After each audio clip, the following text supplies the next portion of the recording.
ہم وہی کہیں گے جو ہمارا دین ہم کو بتاتا ہے، عمل کرو تو تمہارا بھلا ہے۔ بسم اللہ الرحمن الرحیم۔ درود پاک پڑھنے اللہم صلی علی سیدنا شفیعنا نبینا مولانا محمد مبارک وسلم صلاۃ و سلام علیک سیدی یا رسول اللہ صلی اللہ تعالی علیہ وسلم۔ بسم اللہ الرحمن الرحیم۔ الم تر الی الذین خرجوا من دیارہم وهم الوف حذر الموت فقال لهم اللہ موتوا ثم احیاہم ان اللہ لذو فضل علی الناس ولکن اکثر الناس لا یشکرون۔ اے محبوب، کیا تم نے نہ دیکھا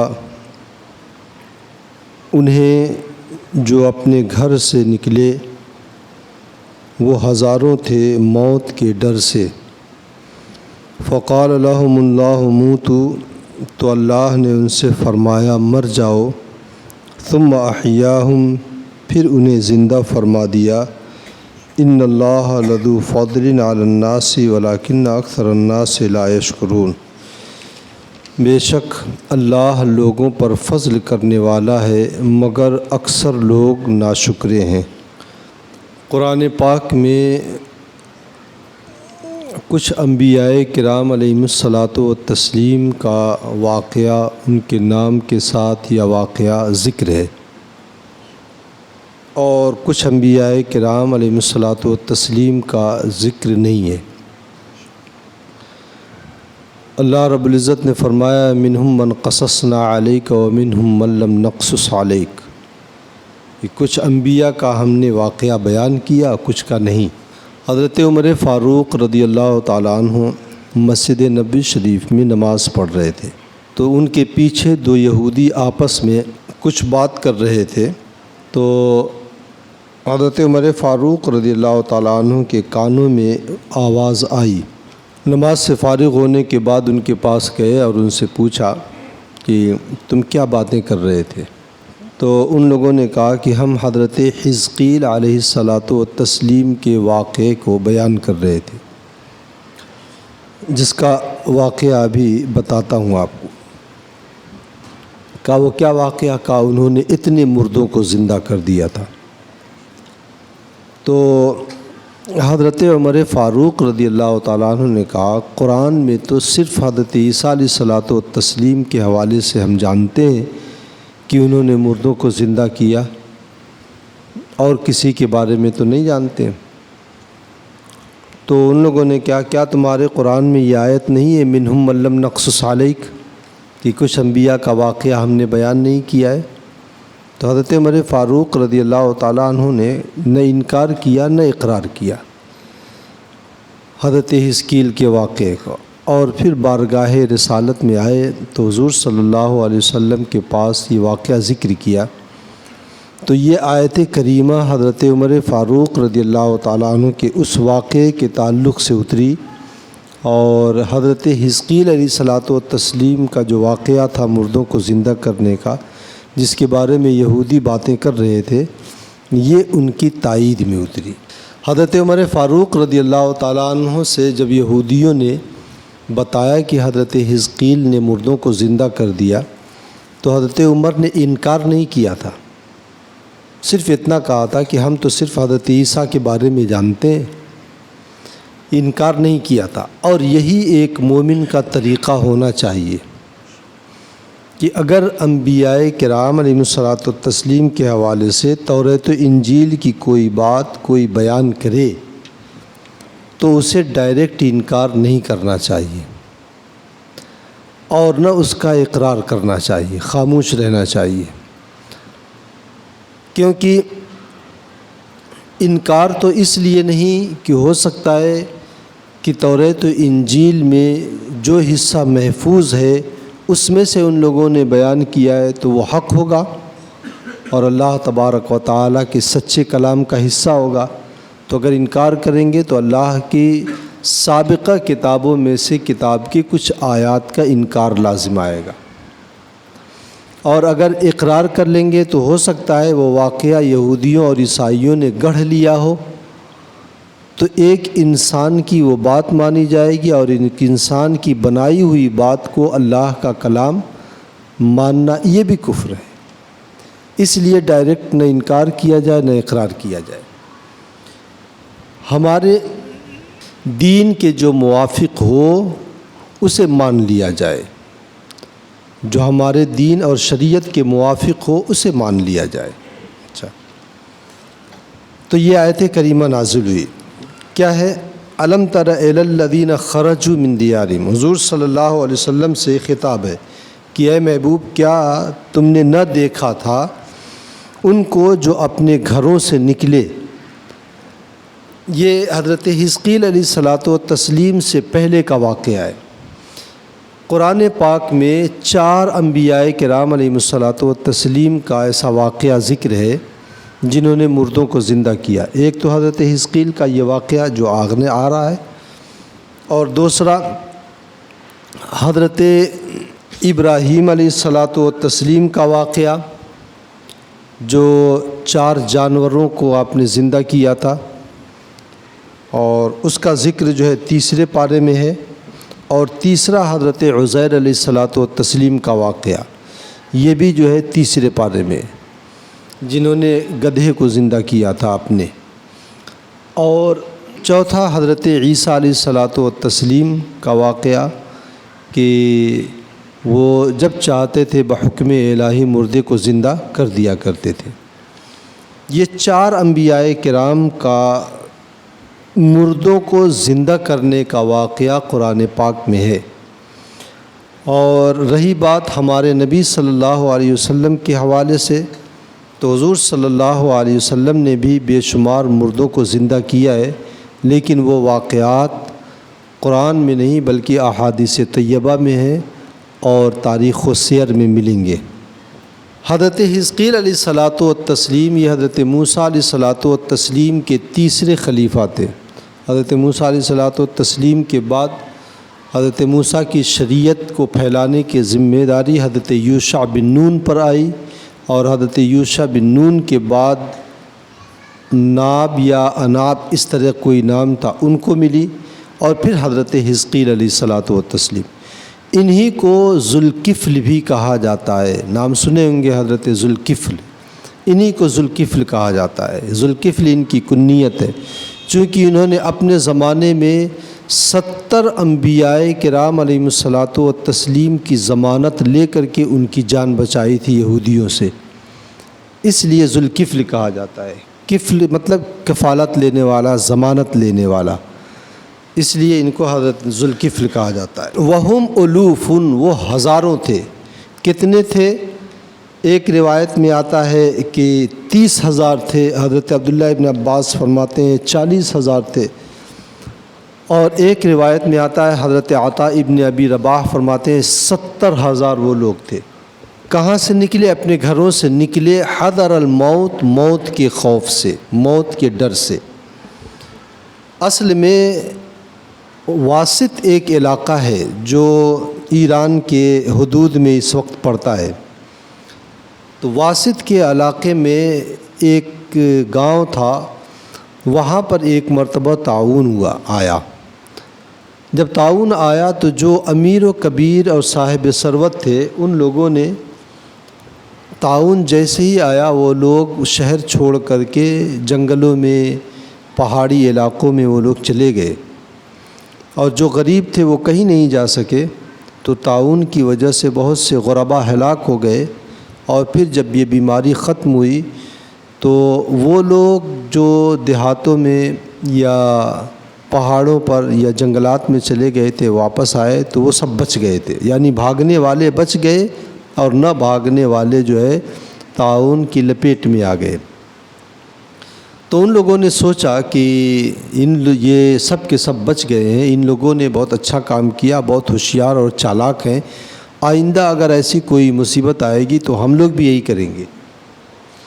اللہ تبارک و تعالیٰ کی مرضی ایسی کہ سال بھر کے بعد پھر طاعون آ گیا، اور جیسے ہی طاعون آیا تو پورا شہر بھاگ کھڑا ہوا، کیا امیر، کیا کبیر، کیا چھوٹا، کیا بڑا، کیا مرد، کیا عورت، سب نکل پڑے۔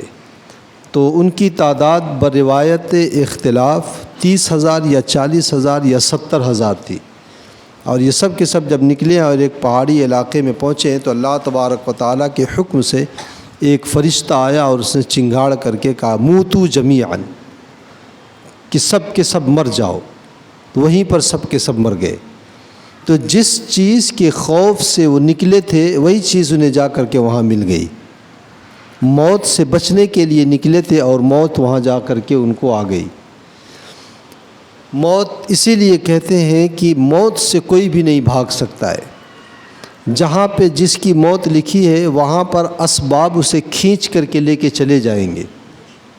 ہم یہ سوچتے ہیں کہ یہاں بیماری ہے یہاں سے بھاگ کر کے کہیں اور چلے جائیں گے، وہاں موت نہیں آئے گی. موت جہاں لکھی ہوگی، قرآن پاک میں اللہ رب العزت نے فرمایا اینما تکونوا یدرککم الموت ولو کنتم فی بروج مشیدہ، تم جہاں کہیں بھی رہو گے موت تمہیں پالے گی.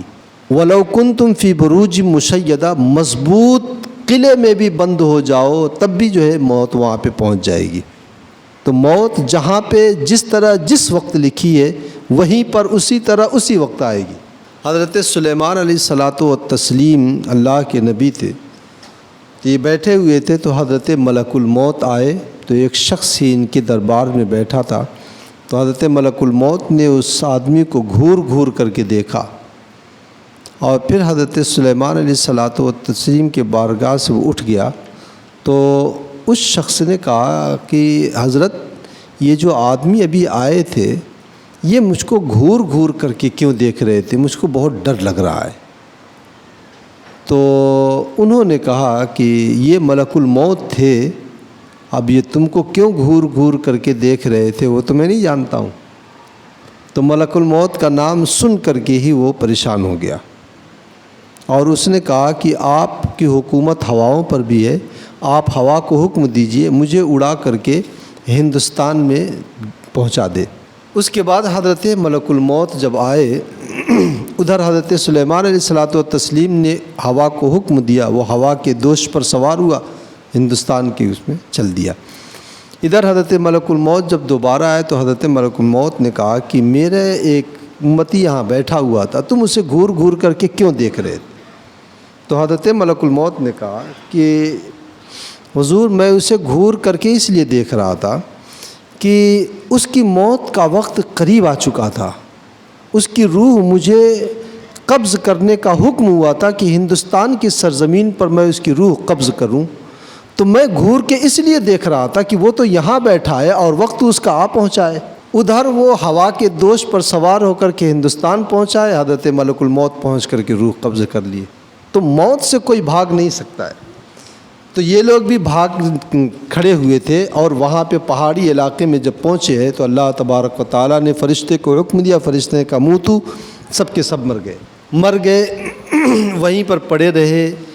8 دن میں ان کی لاشیں جو ہے پھول گئیں، پھٹ گئیں، بدبو پھیلی. قرب و جوار کے علاقے کے لوگ آئے، انہوں نے سوچا کہ انہیں دفن کر دیں، لیکن جب دیکھا کہ اتنی کافی تعداد میں یہ لوگ ہیں تو ان لوگوں نے کہا کہ انہیں دفن نہیں کیا جا سکتا. اس کے ارد گرد انہوں نے ایک اونچی دیوار کھڑی کر دیا تاکہ کوئی درندہ بھی نہ آ پائے اور اس کی بدبو اور تعفن سے ہم لوگ محفوظ رہیں. اس کے بعد ایک زمانے کے بعد حضرت حزقیل علیہ الصلاۃ والتسلیم وہاں سے جب گزرے تو اس وقت ان کے بدن سڑ گئے تھے، گل گئے تھے، ہڈیاں بکھر گئی تھیں. تو حضرت حزقیل علیہ الصلاۃ والتسلیم جب وہاں سے گزرے تو انہوں نے دیکھا، تو دیکھنے کے بعد تعجب کیا کہ اتنی ساری لاشیں کیوں ہیں. تو حضرت حزقیل علیہ السلام نے رب کی بارگاہ میں عرض کیا کہ مولا ان سب کو زندہ فرما دے. تو اللہ تبارک و تعالیٰ نے حضرت حزقیل سے کہا کہ تم انہیں حکم دو، یہ زندہ ہو جائیں گے. تو حضرت حزقیل علیہ الصلاۃ والتسلیم نے ہڈیوں کو حکم دیا. تو ہڈیاں جب سب ترتیب سے بدن میں اپنی جگہ پر سلیقے سے لگ گئیں، پھر حکم دیا تو گوشت اور پوست چڑھ گئے اور اس کے بعد وہ سب زندہ ہو گئے. لیکن وہ زندہ تو ہو گئے تھے لیکن ان کے چہرے مرے ہوئے لوگوں کا جیسا چہرہ اداس رہتا ہے، ایک دم اس کے اوپر کوئی رونق نہیں رہتی ہے، اسی طریقے سے ان کا چہرہ بھی تھا. اور ایک زمانے تک وہ جیے، ایک زمانے تک وہ رہے، ان کی اولادیں بھی ہوئی. تو اس واقعے کی طرف اشارہ اس میں کہ وہ موت سے تو بھاگے تھے، اللہ تبارک و تعالیٰ نے فرشتے سے کہا کہ تو فرشتے نے کہا موتو، سب مر گئے، اور پھر ثم احیاہم، پھر اللہ تبارک و تعالیٰ نے انہیں زندہ کیا۔ کیسے زندہ کیا؟ وہی حضرت حزقیل علیہ الصلوۃ والتسلیم کے صدقے میں۔ ان اللہ لذو فضل علی الناس ولکن اکثر الناس لا یشکرون، بے شک اللہ تبارک و تعالیٰ لوگوں پر بڑا فضل فرمانے والا ہے، لیکن اکثر لوگ ناشکرے ہیں اور اس کا شکر ادا نہیں کرتے۔ جب یہ لوگ زندہ ہوئے اور اٹھ کھڑے ہوئے تو یہ کہتے ہوئے کھڑے ہوئے تھے سبحانک اللہم ربنا وبحمدک لا الہ الا انت۔ اللہ تبارک و تعالیٰ کی پاکی اور اس کی حمد بیان کی اور اس کی الوہیت کا اقرار کیا ان لوگوں نے۔ اس آیت کریمہ سے چند ایک فائدے ہمیں ملے۔ ایک فائدہ تو یہ کہ اللہ کے جو محبوب بندے ہیں وہ اللہ کی بارگاہ میں ان کا مقام و مرتبہ اتنا بلند ہے کہ اللہ تبارک و تعالیٰ ان کے عزت افزائی کے لیے، ان کی تکریم کے لیے اپنے بنائے ہوئے قانون کو بھی بدل دیا کرتا ہے۔ مرنے کے بعد کوئی دوبارہ زندہ نہیں ہو سکتا ہے، نہیں آ سکتا ہے دنیا میں، لیکن اللہ تبارک و تعالیٰ نے اپنے محبوب بندوں کو وہ اختیار دے دیا، اور حضرت عیسیٰ علیہ الصلوۃ والتسلیم نے بھی زندہ کیا، حضرت حزقیل علیہ الصلوۃ والتسلیم نے بھی زندہ کیا، حضور صلی اللہ علیہ وسلم نے بھی، اور دیگر انبیاء کرام کے بارے میں بھی ہے۔ دوسرا فائدہ یہ کہ انبیاء کرام علیہ الصلوۃ والتسلیم یا اللہ کے محبوب بندے جو ہیں، یہ اگر اللہ تبارک و تعالیٰ کی بارگاہ میں کسی بات پر ناز کے انداز میں ضد کر لیں تو اللہ تبارک و تعالیٰ ان کی ضد پوری کر دیا کرتا ہے۔ حدیث پاک میں اللہ رب العزت نے فرمایا بھی ہے، وہ لوگ جو مجذوب ہوتے ہیں، اللہ کے رسول صلی اللہ علیہ وسلم نے ارشاد فرمایا ہے رب اشعث اغبر مدفوع علی الابواب لو اقسم علی اللہ لابر، کہ بہت سے ایسے لوگ ملیں گے اشعث، بال بکھرے ہوئے ہوں گے، اغبرہ، پورے بدن غبار آلود ہوں گے، کپڑے پھٹے ہوئے ہوں گے، دروازے پر آ کر کے کھڑے جائیں، دکان کے سامنے کھڑے ہو جائیں تو دکان والا، دروازے والا، گھر والا اسے دھکے دے کر کے بھگا دے، مدفوعین علی الابواب، دروازوں سے انہیں دھکے دے کر کے بھگا دیا جائے، معاشرے میں ان کا یہ عالم۔ لیکن رب کی بارگاہ میں وہ اتنے مقبول ہوتے ہیں لو اقسم علی اللہ لابر، کہ اگر وہ کسی بات پر قسم کھا لیں تو اللہ ان کی قسم پوری کر دیتا ہے۔ یہ وہ لوگ ہوتے ہیں جنہیں مجذوب کہا جاتا ہے۔ تو اللہ کے محبوب بندے کچھ ایسے ہوتے ہیں جو ناز کے انداز میں اگر اللہ کی بارگاہ میں کسی بات پر اڑ جائیں تو اللہ تبارک و تعالیٰ ان کی بات کو پوری فرما دیا کرتا ہے۔ حضرت اسرافیل علیہ الصلوۃ والتسلیم سور پھونکیں گے تب مریں گے، سور پھونکیں گے تب دوبارہ زندہ اٹھائے جائیں گے۔ آپ نے واقعہ پڑھا ہوگا، حضرت اسرافیل علیہ الصلوۃ والتسلیم جب سور پھونکیں گے تب سارے مخلوق مر جائے گی اور پھر خود بھی وہ فنا ہو جائیں گے، پھر اللہ رب العزت کے حکم سے وہ زندہ ہوں گے، اور پھر وہی سور پھونکیں گے تب دوبارہ سب لوگ زندہ ہوں گے، اور پھر حشر کا میدان بپا ہوگا۔ تو حضرت اسرافیل علیہ الصلوۃ والتسلیم کے سور میں جو طاقت تھی وہ انبیاء کرام علیہ الصلوۃ والتسلیم کی اداؤں میں اور ان کی زبان میں بھی وہ قوت رب کائنات نے رکھ دیا تھا کہ حضرت عیسیٰ علیہ الصلوۃ والتسلیم قم بإذن اللہ کہتے تھے تو مردہ اٹھ جاتا تھا، اور حضرت حزقیل علیہ الصلوۃ والتسلیم نے بھی 30 یا 40 یا 70 ہزار لوگوں کو زندہ فرمایا۔ اللہ تبارک و تعالی ہمیں اور آپ کو اپنے سائے کرم میں رکھے۔ اللہم صلی علی سیدنا شفیعنا نبینا مولانا محمد مبارک وسلم، صلاۃ و سلام علیک سیدی یا رسول اللہ صلی اللہ علیہ وسلم۔ اللہم ربنا تقبل منا انک انت السمیع العلیم وتب علینا انک انت التواب الرحیم، وصلی اللہ تعالی علی خیر خلقہ ونور عرشہ وقاسم رزقہ محمد وعلی آلہ واصحابہ اجمعین برحمتک یا ارحم الراحمین۔